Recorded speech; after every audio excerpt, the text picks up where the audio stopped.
મહત્વના સમાચાર અમદાવાદથી પ્રાપ્ત થઈ રહ્યા છે। ગાંધીનગર બાદ પૂર્વ સૈનિકો અમદાવાદમાં વિરોધ પ્રદર્શન કરી રહ્યા છે।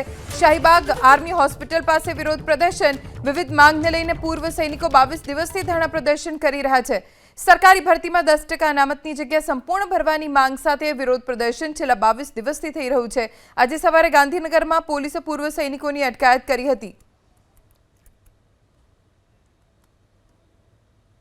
છેલ્લા 22 દિવસથી સત્યાગ્રહ છાવણીમાં પૂર્વ સૈનિકો વિરોધ પ્રદર્શન કરી રહ્યા છે, ત્યારે ગાંધીનગર બાદ હવે અમદાવાદમાં પણ વિરોધ પ્રદર્શન કર્યું। શાહીબાગ આર્મી હોસ્પિટલ પાસે વિરોધ પ્રદર્શન કરવામાં આવ્યું। વધુ જાણકારી અમારા સંવાદદાતા રાજલ બારોટ પાસેથી પ્રાપ્ત કરીશું। રાજલ, ગાંધીનગર પછી અમદાવાદમાં શાહીબાગ આર્મી હોસ્પિટલ પાસે પૂર્વ સૈનિકો વિરોધ પ્રદર્શન કરી રહ્યા છે। શું માંગ તેમની, શું થયું તેમની સાથે? ધ્વનિ, ખાસ કરીને ઓપરેશન અનામત આંદોલન છેલ્લા 22 દિવસથી ગાંધીનગરમાં ચાલતું હતું, પરંતુ આજે આ માજી સૈનિકોએ મહા રેલી યોજી હતી, પરંતુ પરવાનગી નહોતી લીધી એવી માહિતી મળતા તે લોકોને ડિટેન કરવામાં આવ્યા હતા। 50 જેટલા માજી સૈનિકોને ડિટેન કરવામાં આવ્યા હતા। અત્યારે અહીંયા આગળ અમદાવાદ એરપોર્ટ પર ચક્કાજામ શા માટે ભાઈ? અમારા રાજ્ય પ્રેસિડેન્ટ અને જે દેશના અંદરમાં શહીદ થયા એવા વીર નારીઓને પોલીસે ડિટેન કર્યા છે। એના માટે મજબૂરન અમને અહીંયા આવીને બેસવું પડી રહ્યું। અમે શાંતિપ્રિય દેશના અંદરમાં શાંતિપ્રિય અમે તિરંગા યાત્રા કરવાના હતા। માજી સૈનિકો દેશ પ્રેમ માટે બહુ મરી જાય છે, જાન આપી દેશે, પણ આ દેશની સરકારને અમે કહેવા માંગીએ છીએ કે અમારા વીર નારીઓએ એમના પતિ ખોયા છે દેશ માટે। આ એમને તમે પોલીસ ડબ્બામાં લઈ જઈ અને અત્યારે પોલીસ સ્ટેશનોમાં બેસાડી મૂક્યા।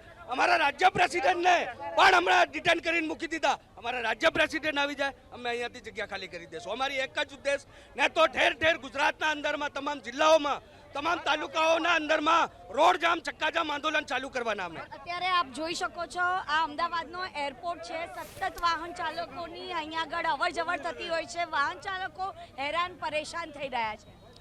હેરાન પરેશાન તો થઈ રહ્યા છે, અમે પણ હેરાન પરેશાન થઈ રહ્યા છે। અમે કોઈને પબ્લિકને હેરાન કરવા માટે નથી આવ્યા। અમે અહીંયા આવ્યા છે ફક્ત ને ફક્ત અમારી માંગો પૂરી થઈ જાય, સરકાર અમારી માંગો માની લે અને અમારા જે પ્રમુખ છે એમને સરકાર છોડે। ડિટેન કરીને વિધવા બહેનોને બધાને લઈ ગયા છે, એ લોકોને ત્યાંથી છોડે અને એમને અહીંયા લાવે એટલે અમે ટ્રાફિક છોડી દઈશું કે જવા દો, પછી સરકાર જોડે વાત કરીશું, પણ અમારા સાહેબને પહેલાં અહીંયા લઈ આવો। 22 દિવસથી ઓપરેશન અનામત આંદોલન માજી સૈનિકો કરી રહ્યા હતા।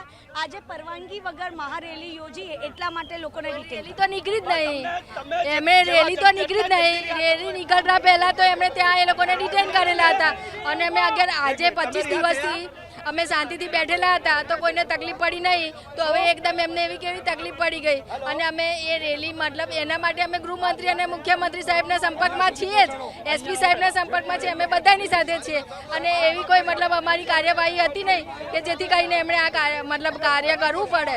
તો અત્યારે અમારી એ જ માંગ છે કે અમારા પ્રમુખ શ્રી નિમાવા જીતેન્દ્ર સાહેબ અને એમની સાથે અમારી 20 શહીદદારી બહેનો જે છે અને જે માજી સૈનિકો છે એ બધાને છોડવામાં આવે અને જ્યાં સુધી અહીં નહીં આવે ત્યાં સુધી અમારા આ કાર્યક્રમને ચાલુ જ રાખીશું। પોલીસ પણ આવી ગઈ છે, પોલીસ પણ અત્યારે તમને સમજાવટ કરી રહી છે। ભાઈ શું કહે છો, પોલીસ શું કરી રહી છે આપને? પોલીસ ટ્રાફિક ખોલવા માટે કહી રહી છે, પણ એ ટ્રાફિક ખોલવામાં હમણાં નહીં આવે। જ્યાં સુધી પ્રમુખ સાહેબને અહીંયા નહીં આવે ત્યાં સુધી ટ્રાફિક નહીં ખોલવામાં આવે। અમે દેખો અત્યારે હાલના અંદરમાં પબ્લિક પરેશાન ના થાય અને સૈનિકોને પરેશાની ના થાય માટે સરકાર જલ્દીથી જલ્દી નિર્ણય લે। જેટલા પણ અમારા સૈનિકો છે એ ડિટેન કર્યા છે એમને અત્યારે છોડી દે, અમને મેસેજ મળી જાય, અમારા નિમાવત સાહેબ અહીંયા પહોંચી જાય, અમે અત્યારે હાલ ખાલી કરી દઈએ જગ્યા। સર, અહીંયા ચક્કા જામ થઈ ગયું છે, કઈ રીતે સમજાવશો આ માજી? અત્યારે એમના જે પ્રમુખ છે નિમાવત સાહેબ એમને અટકાયત લીધેલા છે, એ સાથે વાટાઘાટ ચાલુ છે અને અમે રિક્વેસ્ટ કરીએ છીએ એમને કે એ લોકો ટ્રાફિક જામ કરે। હા ભાઈ બોલો નિમાતભાઈ।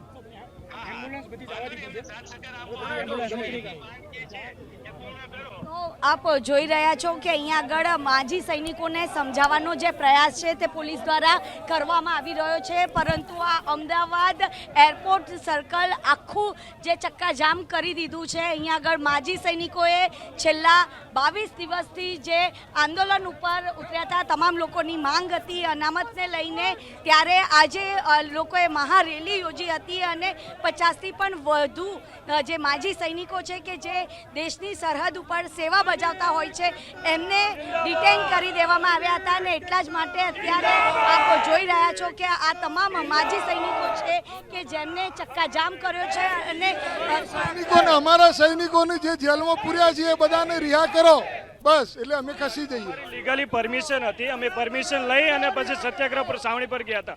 અમારા જે ડિટેન કરેલા માણસોને છોડી દો, અમે 2 જ મિનિટમાં ટ્રાફિક છોડી દેશું. અમારે કોઈ પબ્લિક સાથે પોલીસ સાથે કોઈ જ નથી. અમારા પ્રમુખ શ્રી જીતેન્દ્ર નિમાવત વીરનારીઓને જે 8 યર્સ પ્લસ છે એને આ લોકો એટેન્ડ કરીને ગયા છે એને છોડી દે પહેલા કોઈ ગુના વગર. હા, તો અમારા નિમાવ સાહેબને જો છોડી આપવામાં આવશે તો આ તરત ખાલી થઈ જશે. અમારે કોઈને કેટલા લોકો અહીંયા આગળ આવ્યા છો? કેટલા માજી સૈનિકો અહીંયા? 1000 થી ઉપર માજી સૈનિકો અહીંયા પ્રેઝન્ટ છે અને હજુ બીજા ડિટેન કરેલા છે. 1000 ફોજી હતું એ બધા જ અહીંયા 5000 પબ્લિક સાંજ સુધીમાં આવી રહી છે. આખા અમદાવાદ ઉપર જેટલા માજી સૈનિકો બધા અહીંયા જશે. તમારી માંગ અનામત સિવાય બીજી કઈ કઈ માંગો હતી? અમારી 10% અનામતની હાલ, એ પછીના જે 10 અમારા પોઈન્ટ છે અમારા જીતેન્દ્ર સાહેબે લીગલી અમને સરકારમાં આપેલા છે. હાલ અમારી 10% જે 10% અમારી અનામત છે નોકરી માટેની એની છે.